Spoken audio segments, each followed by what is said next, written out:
नमस्ते महालक्ष्मी नमोऽस्तुते। नमस्ते गरुडारूढे कोलासुरभयङ्करी सर्वपापहरे देवी महालक्ष्मी नमोऽस्तुते। सर्वज्ञे सर्ववरदे सर्वदुष्टभयङ्करी सर्वदुःखहरे देवी महालक्ष्मी नमोऽस्तुते। सिद्धिबुद्धिप्रदे देवी भुक्तिमुक्तिप्रदायिनी मन्त्रपूते सदा देवी महालक्ष्मी नमोऽस्तुते।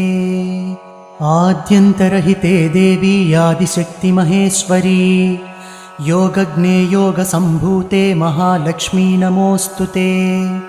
स्थूलसूक्ष्ममहारौद्रे महाशक्ति महोदरे महापापहरे देवी महालक्ष्मी नमोऽस्तुते। पद्मासनस्थिते देवी परब्रह्मस्वरूपिणी परमेशी जगन्